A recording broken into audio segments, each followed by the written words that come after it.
Welcome everyone to another episode of Women of the Military podcast. I'm really excited to have Jamie here. I think we met at Military Influencer Conference, right? Yes, last In year. person there? Yeah. So I'm really excited to hear her story. I was poking around her LinkedIn profile, and so I was like, oh, interesting. And so I'm excited to hear your story and just get to talk to you a little bit more. We were already chatting before the interview started. So welcome to the show. Thank you for having me. So let's start with, why did you decide to join the military? Absolutely. So I am a military brat through and through. My father was in the Army. My mother was in the Navy. So it's just the life that I was used to living. I really enjoyed it. And I was graduating high school and looking to travel the world, get out there, see things. I'd never lived abroad before. So that was really a goal of mine, was to get overseas somehow. And so you ended up in what branch? Because I don't think it was the Army or the Navy, was it? So this is a funny story. I joined the Air Force. Of course, my father, as an Army veteran, was like, "Go Air Force! You know they treat you better." Standard went to basic and tech school at Keesler Air Force Base, and was incredibly excited. I actually had orders to go to Okinawa. I had dreamt of going overseas. Things were coming true, and the dreaded day, the day I was leaving tech school, they informed me, "You've actually been diverted to what was then Fort Hood, Texas." So I was going right back to an army base. My father hadn't previously stationed there, but we had lived down in San Antonio, so I was familiar with the area. And honestly, at that point, an 18-year-old kid, I was like, "What? We can go to army bases?" I was very confused, and didn't quite understand that. So I actually ended up at Fort Hood, Texas, for my very first duty station in Army base. Join the Air Force to see the world, and then you end up at an Army installation, and you're like, this is not what I signed up for. Oh goodness, it was definitely a surprise. Yeah, Okinawa, I was like, "Oh yeah, absolutely, I could do that." But going to Fort Hood was again, it was a surprise. So let's talk a little bit about basic training. What was that like for you, and even just the whole enlistment process? The enlistment process to me was pretty standard. You know, Air Force recruiters, I feel as they were back then, as they were today, really like to be very clear on, are you really sure you want to join? Are you certain this is for you? So they really kind of tested the waters a little bit to see, are you really ready? And I was like, yes, absolutely. This is what I wanted to do. It, another sense of adventure there. I wasn't supposed to leave for basic training for quite a few months, but somebody in the same area as I believe I was signed up for general administration at the time. They got injured, something happened. And so I got a call from the recruiter that morning. And he said, "Hey, we have a spot. Do you want to leave for basic training tonight?" So I was like, "All right, let's do this. Let's go for it." And I ended up leaving for basic training a few months early in February, and completed basic training. At that time, I think it was 6 weeks. I know it's shifted back and forth quite a bit. So the standard basic training experience, I feel like. I was a little bit comfortable with it. I felt confident, because I came from a military background. I had a small apartment of my own at the time, so I didn't come straight from living from my parents' house. So I think it was a little bit easier for me to adjust and kind of fall right in. Yeah, I'm sure that day was crazy though, that you got the phone call, you were like, I have a lot to do today. So yes, yes, I got a lot done in one day. Yeah, but you felt like basic training or was kind of what you expected from growing up as a military kid, and not super overwhelming, hard in some ways, but just about what you expected. Yeah, it was just about what I expected. So, and of course, it's always tough when you see folks that some are barely out of high school, they still live with their parents. This is the first time that they've ever been away. Folks that didn't previously have that military family experience, it was quite jarring for them. So, I just did my best to try and be supportive of folks and kind of understand what they were going through at the time. Yeah. I think it's interesting to hear how like some person will like end up being the mother hen, even though like either they're older in age or they just have more life experience, just a Mhm. few months or a different experience. So it sounds like you had that similar experience. And Yeah. then, oh, go ahead. Oh, no, no. I was gonna say, and then you headed off to tech school and you were doing admin. Yes, at the time it was the information management career field. It transitioned quite a few times over my Air Force career, but when I joined, it was information management. So you weren't really quite in that comms field. You weren't personnel. You were right in the middle, where they really prepared you to say, hey, you could be doing a slew of different things. It really could be flexible, just depending on what assignment you get, where you go, how much personnel that you have there. It could be open. So you really needed to be prepared for anything. And then I'm guessing you did your dream sheet and you were like everywhere overseas. And then Yes. you're like, yes, I got Japan. I'm so excited. And Yes, then I put in everything all the changed. overseas. Yes. That day that you get assignments and everyone is so excited. I was so ecstatic. I couldn't believe it. I got my top choice, and finished tech school. That was fairly short at that time as well. I believe that was only 6 weeks. So it was really quite a whirlwind experience of just how quickly I got through it and was on my way to my first assignment. Okay, and then you said you were supposed to go to Japan and you ended up at Fort Hood, which I think is now Fort Cavazos, right? Yes, yes. The Look name at has me, I since know my. changed. And so what was it like to go to an army base as an Air Force member? And then what were you guys doing? So with myself, the being in an army base, of course, wasn't that surprising to me. What was surprising is because I was so new to the Air Force and all the different career fields that they had. I came to Fort Hood because the weather personnel were there and the JTACs were there, the Joint Terminal Air Controllers, or the TACPs. And the TACPs were the primary focus of the Air Force Station there, in addition to the weather personnel. And then there was the support personnel like myself there too. So I really got a front row introduction to the special warfare career field, who at that time was male only. Females were not allowed to enlist into that career field. So it was kind of interesting coming from a very traditional background of basic training where you're in an all female flight, going to tech school where it was all very standard. You had a lot of similar career fields. So it was quite a 50-50 mixture of both men and women for my first professional experience. Then going to Fort Hood and working alongside the TACP career field, the majority of the individuals were men, of course, because women couldn't join at that time. Yeah, that would be like a culture shock. And so were you guys managing like all their you were doing information management, so is that like that's not their pay. I'm like, what were you doing? What is information management?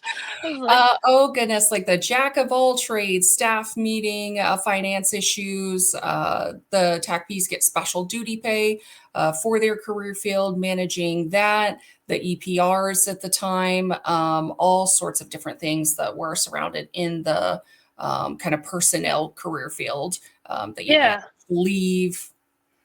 And you guys were like, you were the like subunit there, so you guys were doing like everything. Whereas a base, like an Air Force base, you'd be like, you go to finance, you go to this. You guys were like, you just did everything. That sounds like an interesting job. It was, yeah. Being in commander support staff, we had one personnelist and then we had two information management folks, myself and my supervisor. So, really with the personnelist, their primary focus was MIL PDS at the time. And we kind of did everything else and just picked up and supported each other as needed. There really wasn't a set, nope, you're only sticking to this. This is your lane and stay in it. We jumped right in. Yeah. Did you have any other like interesting experiences like outside? Did they let you do anything cool? Like sometimes they like grab airmen and are like, you can do this fun, interesting thing. Did you get to do anything outside of your traditional role? When I was not deployed, I stayed pretty traditionally within there. There's a lot of field exercises, a lot of things that they really did not need somebody more towards the information management career field. So there was a little bit of downtime sometimes when you'd see almost the entire squadron go TDY for a big field exercise, go to Florida, actually come out here to Nellis Air Force Base for things like red flag. So I didn't get to participate too much with things that were there at Fort Hood. Okay, that makes sense. And then you mentioned, sorry, I have something back in my throat. You mentioned deployment. So where did you go? What did you do? What was that like? So in the very first enlistment that I had two deployments. Right away, I got to Fort Hood in the summer of 2006, and by September, I was already gone. Of course, in times of deployment, you tap someone to go and deploy, and the individual that was supposed to go for whatever reason was not able to go. So both my supervisor and the other senior airman in my office had already returned. I think the senior airman had just gotten back in like March or April of that spring. So they were like, "All right, you're up, ready to go." And the billet that I was filling was kind of the same thing. It was a one deep CSS position, but it was a tech sergeant position. And I, at the time, had one single stripe on my shoulder, fresh in. You're an airman. Wow. Yes, yes, not even a year into the military. So I was like, all right, well then let's go. Let's do it. Yeah, wow. So I guess you learned a lot. Absolutely. I did learn a lot. And the tough part for me really was, at that time I was 18, very fresh to the military. I'd recently graduated high school. So I really got the dive in leap lesson of professionalism and what to do. And that really figure it out, find a way when you don't have somebody that is directly supervising you in your career field. So the first step that we got to was almost the whole squadron was deploying to Iraq at that time. And of course, you supported the Army, their rotations. The Air Force rotations were 6 months at a time versus the standard Air Force rotations were 4 months. So not only were we going for 6 months, but we did not get any days off as a traditional Air Force rotation at that time. They got one day a week off. So it was a little bit different. And as we prepared to go, my orders said Iraq. So I was like, okay, well, we'll figure out what we're going to do in Iraq. And when we landed on the ground in Al Udeid in Qatar, they said, no, you're staying here. You're not going to Iraq. So I said, all right, then I guess I'm staying here. And that was my position in Iraq with only one other individual from my squadron. He was a supply person. And the rest of our entire team all deployed to Iraq. So I was now with an entirely new squadron of individuals, a very small, commander, first sergeant. I think we had 10 people in our building.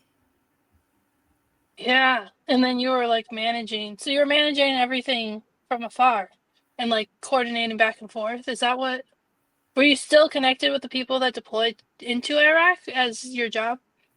So no, I wasn't. I was completely separated from them.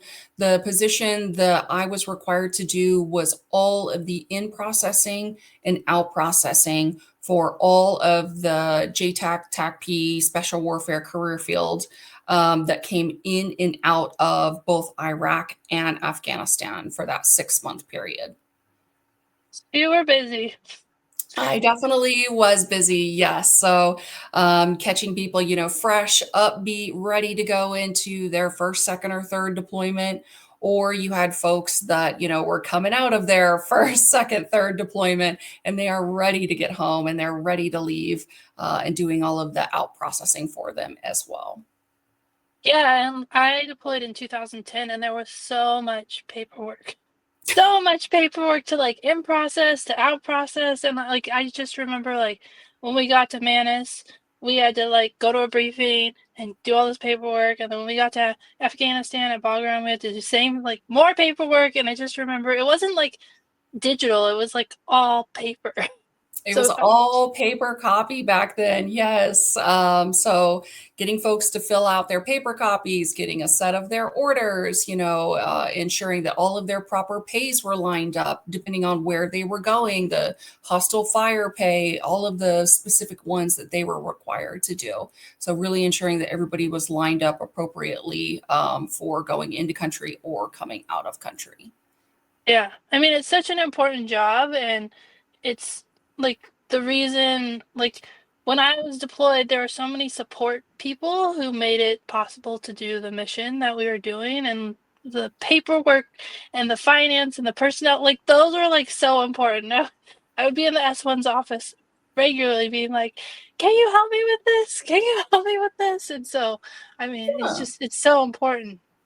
Yeah, absolutely. And this is the last thing that you want to deal with when you're on a deployment is your pay's not right, or if you have family back home and you don't have that family separation pay set up properly, you've got a lot more very serious things to work about to worry about, especially if you're in the special warfare career field. So yeah, I just tried my best to see like, okay, let's do this correctly so you're not having to deal with any of this. You can move on with your deployment and do what you need to do and focus where you need to focus on. So you were there for 6 months, and then did you come back to Texas? Fort Yes. Hood. So 6 months, the entire team all came back from Iraq and we met up with them and then came back to Fort Hood at that time in the spring of 2007. Okay. And then you said that you went on another deployment? Was that Yes. okay? What was that one like? So the next deployment it was funny, it was the same exact scenario. They had scheduled our new airman in our office to deploy because this would have been our first time deploying. And she also had something that prevented her from deploying. So, very last minute at that time, they asked me or my supervisor, who I had a new supervisor at that time, hey, we need one of you two to go. And I volunteered to go because at that time I had gotten married and my partner was on a deployment already. So I said, oh, it just makes sense. I'll just go. We'll be gone at the same time, even though we're not in the same location. My supervisor was married with children. And so I just said, don't worry about it. I'll take it. It'll be all right. So within a week's notice, I prepared for my second deployment. And this time I went to Iraq. Okay. So yeah, so you were like, I'm all by myself. I might as well just go overseas. And you thought about like the other person they were asking had a family, and it wasn't as easy for them to pick up and go, especially with only a week's notice. That Oh, would have yeah. been really stressful. But you're Yeah. like, I went to basic training in a day. I can do this. I was like, yeah, I was like, I don't imagine it will be that different. So I was like, sure, I'll go. We'll figure this out. Yeah, that sounds really interesting. And so in Iraq, were you doing similar thing? I guess it would have been a little different, but what were you doing there? So this deployment was completely different. What they needed a dedicated comms person for all of their support. So in Camp Victory, Iraq, that's where I was at. We supported 8 different FOBs spread out throughout the country in all of those teams and all of their comm needs. So instead of just sitting there and supporting from afar, I actually hopped on quite a few flights to set people up. A lot of their equipment hadn't really been taken care of. They needed new equipment, they needed refresh. I did the 80 ADPE inventories to ensure that we had everything accounted for. We had a whole National Guard team come in. At one point, they had no equipment whatsoever. So I had to fly down and ensure they were completely set up. And so once folks were set up and there were in a lot better space, then they could communicate with their local comm shop there for any like little needs. So you were kind of outsourced out to support the comm unit because that's not really your primary career field, right? Nope.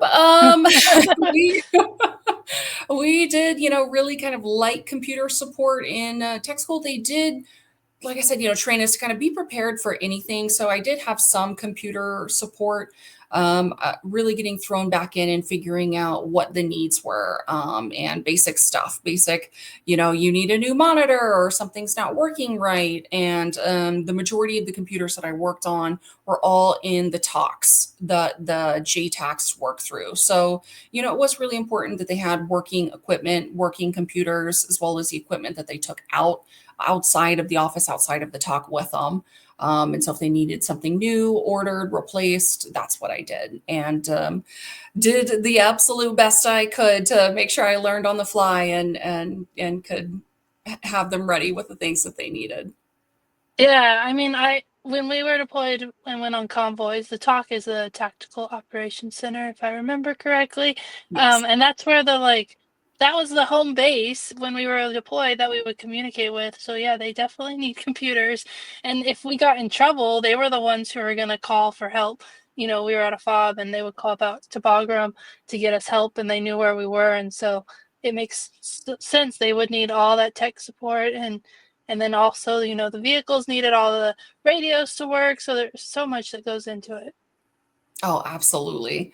Yeah, so it was good. And honestly, getting out, it did break it up. It's tough, when you work 7 days a week, you don't get a day off. You're in uniform every day. So at least it was a little something to get out and not, walk to work the same place every single day.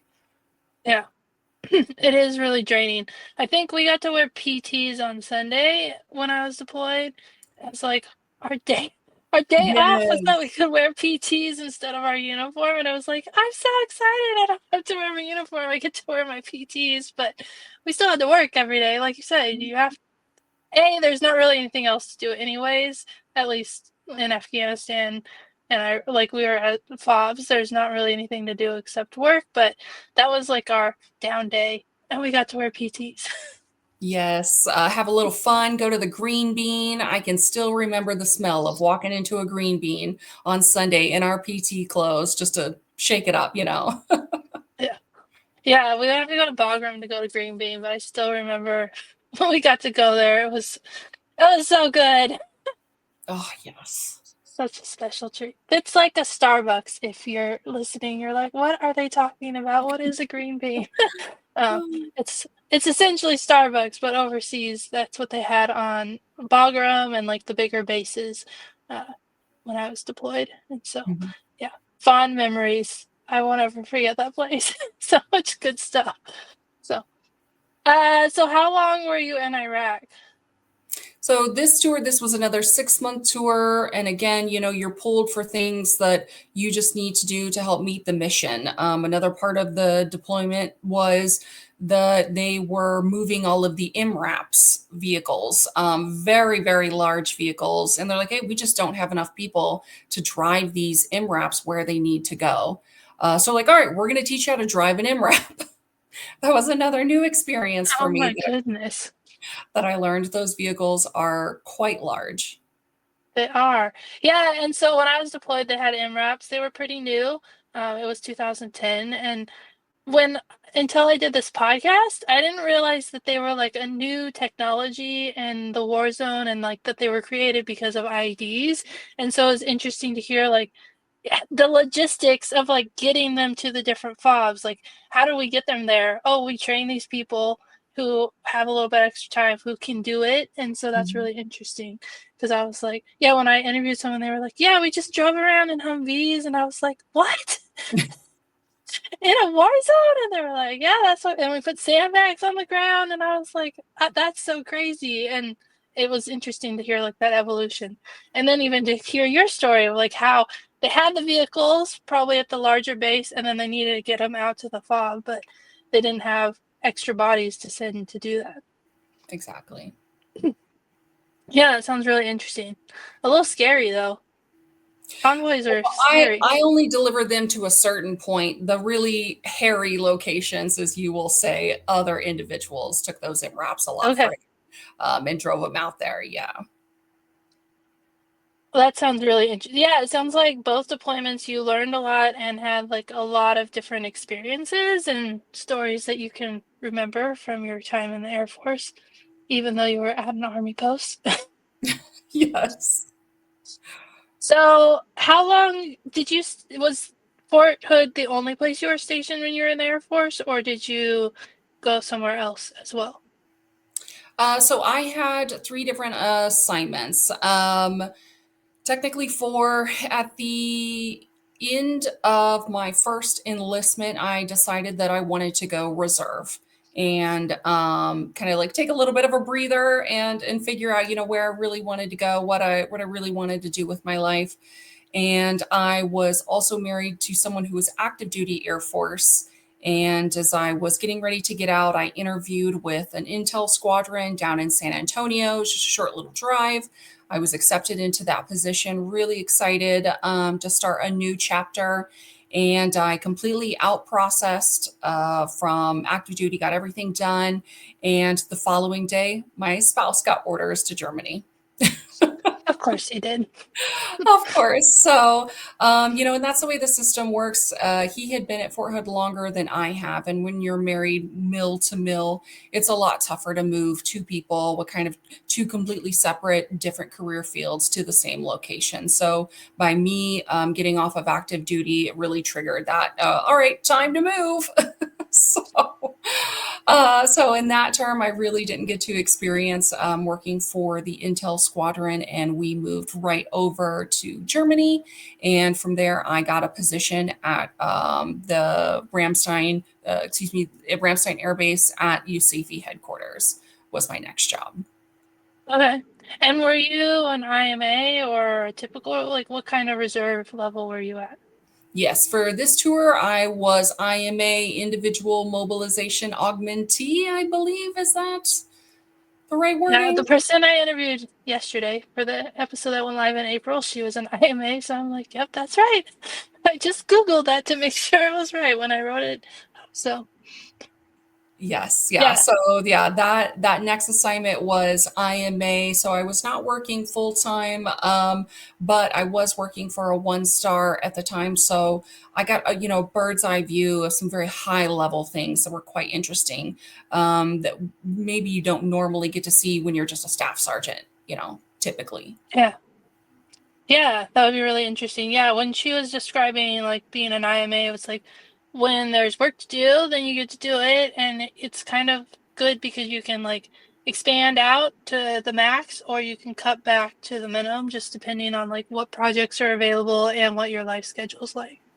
Absolutely, yeah. A few opportunities came up to get a set of working orders, work some more time, which I did occasionally, but nothing any longer than a few months at that point. And you were also in Germany, so did you guys get to travel around and see Europe? You finally got to be overseas, so that was good. Yes, finally overseas. And at this point in time, this was 2010 to 2014. A lot of the bases were shifting. A lot of them were closing down. They were figuring out, how do we want to restructure? What makes sense in the European footprint? So my partner actually had three separate assignments. We started in Mannheim, and he was only stationed there less than a year. They shut that base down. From there, we moved to Wiesbaden Army Airfield at the time, which is now the Lucius D. Clay Kaserne, if I have that name correct, out there on the airfield just outside of Frankfurt. And then from there, at that time, the Heidelberg base, which was huge, was shutting down. So from there, a lot of folks from Heidelberg came to Wiesbaden. So my partner was asked to then go out to the Grafenwehr area, which was out in Bavaria. So in a span of 4 years, while I was a reservist for Ramstein, we lived at three different bases. That's a lot of moving. It was a lot of moving. Thank goodness you have movers to pack stuff up. By the third tour, there was just a room full of boxes. I You're was like, the I'm kind not who, even unpacking these. We're just gonna leave. You say we're gonna stay here, but I don't believe you. Yes, yes. I am not unpacking. I'm not hanging up any pictures. So I was a little bit bare bones with just kind of the furniture, basic things that we were doing. Yeah, that makes sense. And then did you come back to the States? Yeah, from there we did come back to the States. A very small little joke that I like to tease my husband about, though, is at the time that I was a reservist at Ramstein, a lovely NCO by the name of Master Sergeant Bass was also working there. And I would see her occasionally walking the halls. Always incredibly professional, always amazing, always just somebody that stood out as like, you ever had that feeling like that person's going to go somewhere one day, right? Yeah, Um, I guess she did. Yes. yes, Chief exact. Chief Master Sergeant of the Air Force. Yeah. Yes, I Joey. interviewed her in December, so her episode's on the podcast, and it was really interesting to hear her experience, especially because she and her husband both served, and he was in the Army and she's in the Air Force. So it's like just fascinating to hear her story and how she got where she did. And whenever you go to a conference with her, I'm less now that she's not active duty, but like I went to the Joint Women's Leadership Symposium and she was there, and there was a line of like everyone in the room wanted a picture with her, and no other speaker got that kind of, you know, a few people would talk to the speakers after, but she had a line out the door of people waiting to talk to her and, just get a picture. So a remarkable lady for sure. Absolutely. So I was definitely surprised, of course, when they're like, all right, we'd like to announce the new chief. And I was like, hey, I know that person. You're like, I remember her. But it's Yeah. interesting that you can remember and you were like, she just looked like she was going places. Like she just had that air about her that, you know, that led her to where she ended up.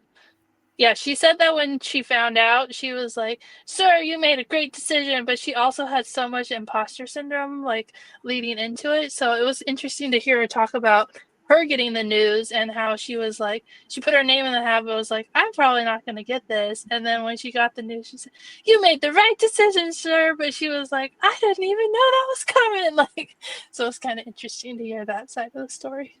Oh, she's amazing. And it's, looking back, it doesn't really seem that long ago. This was only less than 15 years that we're talking about at this point. And seeing a senior NCO walk the halls of the headquarters USAFE building was a little bit of a rarity at that time. It was very male dominated. You didn't see a lot of women. So she did stand out as somebody to look up to.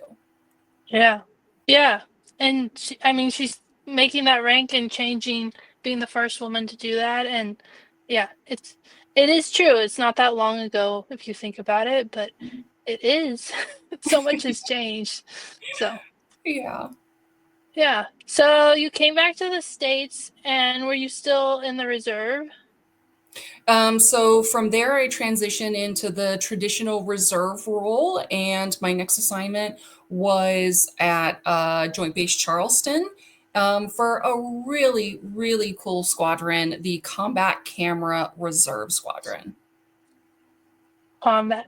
That is a really cool squadron and not one that a lot of people know about. So can you talk a little bit about that? Absolutely. The reserve squadron, they were going through a really interesting case at the time. Their reserve squadron was actually based out of California.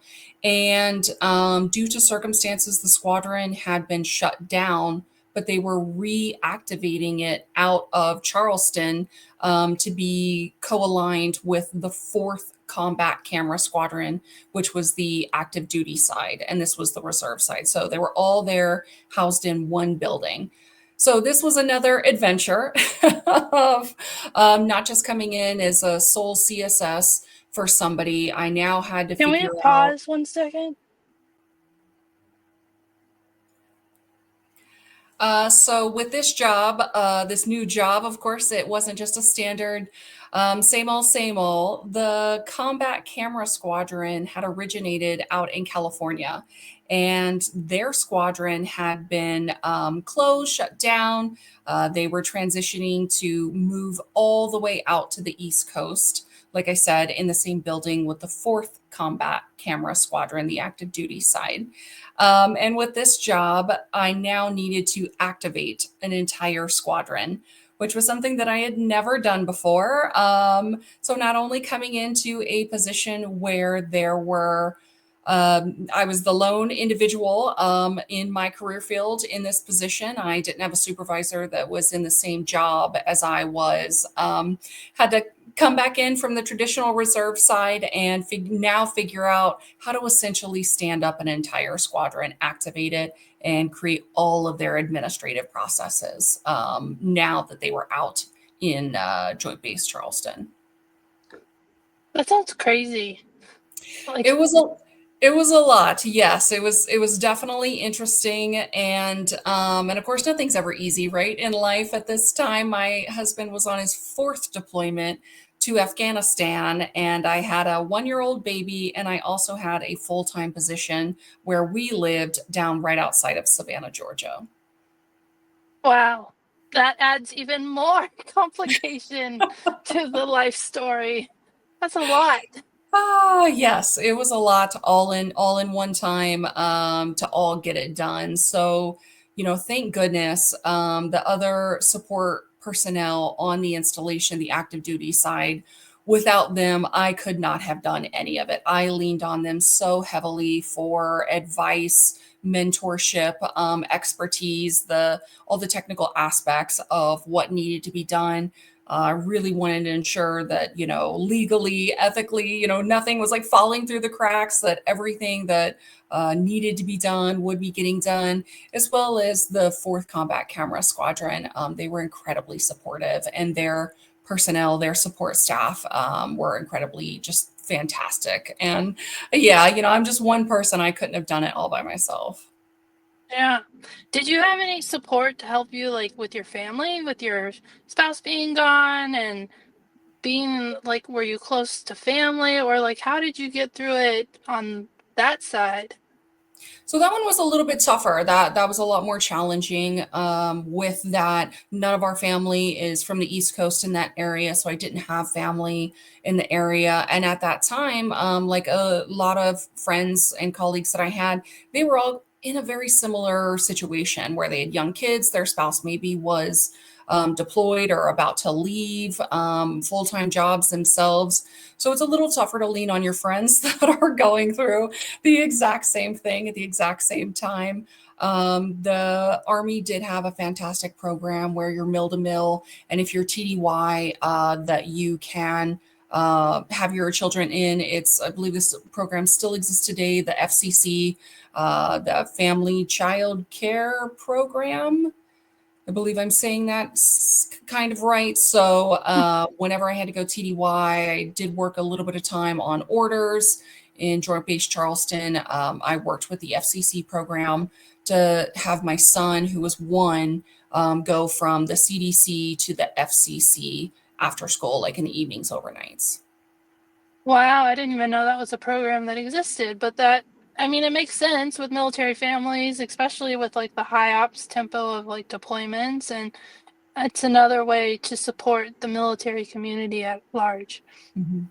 Yeah, Yeah. yeah, absolutely. And thank goodness for that program because, asking your friends and family to kind of drop what they're doing and come help you out for weeks on end normally isn't pretty viable. Family can be there, for a weekend or a week, but this was ongoing and the support that I needed and just happened to be kind of the perfect storm of circumstances with my husband in Afghanistan and everything that the squadron was going through and trying to activate. It wasn't just your typical TR show up there for your 1 weekend a month. It was not that type of situation. They really needed some Yeah. support. Yeah. So busy. And that's great that you had that, because I was like, how would you have done that without, like, what kind of support did you have for your family? And that makes sense. They had it already in place, and so you were able to do that. Yeah, yeah, absolutely. And then, is this when your time in the reserve ended, or did you have another assignment after that? Yes, from that time, that was my very last assignment that I did. And of course, as all military moms know, it's easy. I feel like to come and go. as you want when you don't have kids. But when you do have kids, that's a whole different decision that you need to really evaluate on what you want to do. And on the civilian side, I was working for a fantastic program. I was doing AmeriCorps, which is like the domestic Peace Corps. Absolutely enjoying it. And although I loved combat camera, they were probably the funnest of the any of the folks that I ever worked with. They're so the creatives are so fantastic. I decided ultimately that being a reservist in the Air Force was not for me, and I decided just to simply not enlist when my re-enlist when my enlistment was up from there. Okay. So it was kind of a family decision, and like your family needed you, and you already had a thriving career on the civilian side, so it made it so that transitioning out probably wasn't so jarring because you already had your career and you were working part-time in the military. So was that a similar semi-easy transition out of the military? You just didn't re-enlist and you were done? Yeah, it was a pretty easy transition for me. And over the years, as I was a reservist, as I've now separated, I have always recommended to folks, if you're on the fence about getting off of active duty, you're not entirely sure what you want to do, go reserve. It was absolutely the best decision for me at the time. I really loved the experiences that I had with the individuals that I worked with. Would not change it for anything, absolutely. And I've had a lot of people reach out to me and say, like, what do you think? What should I do? And a lot of people have felt the same way, that worked for their family, especially when you do want to have a larger family. If you're married mill to mill, it's a great option for those folks. Yeah, it sounds like a great option. I think that I was done because I was like, I didn't want to look at it at all. And so I think that's kind of a sign. But if you're like, I kind of want to do, like, I'm not really sure, it's a way to stay connected to the military without having to serve full time and try new paths and figure out what's next for you. So, yeah, that sounds really great. Yeah, a lot of the GWAT veterans really felt the same way. You go into active duty and you're just doing back-to-back deployments at that time, and you're tired and you want a break, and you just are unsure where to go. And so leaving active duty at the time, I was like, I definitely want to make a shift towards the reserve instead of active duty, and I felt that was the right decision at the time. And then the same thing when leaving the reserve, I felt it was the right decision at the right time. Yeah. And so, do you want to talk a little bit about what you're doing today? You don't have to, but I feel like we might as well talk about what you're doing today too. Yeah, absolutely. So, as I mentioned, when I was on my last reserve tour, I was doing AmeriCorps. I did a few AmeriCorps terms, volunteering at the hospital, working with the hospital volunteers on the installation, and absolutely loved it. Loved working with those folks. I worked side by side with the American Red Cross and really fell in love with kind of that nonprofit realm with the administrative background that I had. So when I got out of the reserve, my partner then got orders to South Korea. And so myself, my son, we accompanied him to South Korea for an accompanied tour, and had a really, really amazing time. I got a job directly with the American Red Cross, nonprofit management. And I was like, all right, smooth sailing, and really had figured things out. I was now the regional program manager for the American Red Cross at one of the installations in South Korea, and January 2020 hit. We know um, how that goes. yes. So, working for the American Red Cross, managing the COVID-19 crisis in South Korea was not for the faint of heart. It was definitely an experience, a first of its kind, and the way the South Koreans dealt with the COVID-19 crisis versus the way the Americans did was completely different. So you're not just doing things from a perspective, oh, well, I work for a company. You work on an overseas military installation. You have to abide by your host nation. Some of the things that they're doing, their laws, what they were doing, and the South Koreans took it very, very seriously and really lock down the country, lock down the bases a lot earlier than I think what happened in the United States. So figuring out all of the logistics, how to get humanitarian aid overseas, how to support our other installations in South Korea and Japan, and what to do. It was all just fly by the seat of your pants, figure it out to see, how we could best support military folks and their families living abroad at the time. Yeah. I mean, even the timeline, because I would say March 2020 is when like the pandemic hit the United States, and you said January. And I remember that 2 month window of like watching what was happening in China and overseas, and like it's slowly like making its way around the world. And for us, like January was normal, and we're like, oh, it'll get taken care of. We won't have to worry about it. And then, yeah, obviously that didn't happen. No. Yes, for us, it started a lot earlier. We got a lot more information about what was going on, being so close to China. So, yeah, it was definitely an experience, and that also extended our time just a little bit. So we didn't end up leaving South Korea until the end of the summer of 2020 because of what was going on. Yeah, and even then, that was the height of the pandemic, so that would make it a really challenging PCS. Yeah, absolutely. From there, my spouse went back to Germany, so we spent a another 4 years in Germany, and at that time, I started working for the USO, and the USO is so lovely. They are so amazing, and I thought, okay, we can breathe now. We started to come out of the COVID-19 crisis.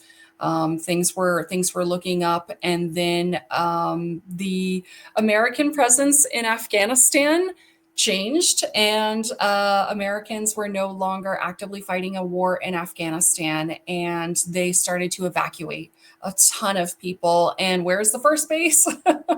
They came to Germany, Yep, they I came to understand. Germany. So working with the USO to coordinate volunteers and supplies and all of the things to try and get folks out to Ramstein Air Base to support all of these people that were literally fleeing with the clothes on their back, their baby in their arms, and nothing else was another experience for sure. And, I can say with the utmost confidence that the volunteers in Germany that supported all of those Afghan refugees were just stunning. They were amazing. They poured their heart and soul into supporting these individuals in, not knowing what their next steps were going to be, not knowing what they were going to do, literally not even knowing what plane they were going to step foot on and how kind of the rest of their lives were going to shape out. So the volunteers definitely had a huge impact there. Yeah, sounds like you were in such interesting places at interesting times. And even looking at your LinkedIn profile before the interview, I was like, yep, she's definitely a military spouse. Kept moving here, moving there, moving there. Yep, I just kept moving, and whenever I could work, I did work, and whenever I couldn't work, I volunteered, and that ultimately led me to the career path that I'm in now, which is philanthropy, with a focus on military giving, military families, military veterans, children. I absolutely love it, and that is the space that I'm in now, currently at Las Vegas, with the expertise of, if you want to give to veterans, there's so many different ways that you can give: active duty veterans, military spouses specifically, military children specifically. There's really a lot more to it in the giving space than I think a lot of people realize. Yeah, that's true. I think we could have a whole nother conversation just on that, but we are going to run out of time. But thank you so much for sharing your story and for giving like just so much information about your experience and all the different unique experiences that you had. I could dive into so many more questions, but I'm going to hold back and stop myself because I don't want this to go over an hour. And so, but I do want to ask one final question, which is, what advice would you give to a young woman who's considering joining the military? The advice that I would give, go for it. Just go for it. The experiences that I have within the military have really, really shaped the person that I've become. in many different ways of knowing what I do want to do and knowing what I don't want to do. It's a fantastic way to really explore what you want out of life, where you want to live, what you want to do, especially if you're not certain. If you're fresh out of high school like I was, and you're like, how can I do this? Go for it. It is uh, definitely a diving in deep, jumping in level, but it's an experience that I think is really, really great that I would encourage a lot of women to join the military to do.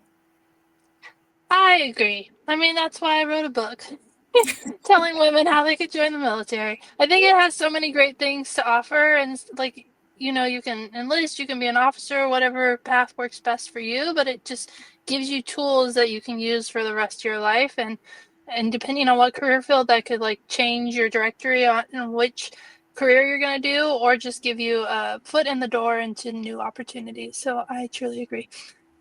Thank you Absolutely. so Thank you so much for being a guest. I'm really glad we got to do this interview, and I can't wait to share it with everyone. Thank you for having me.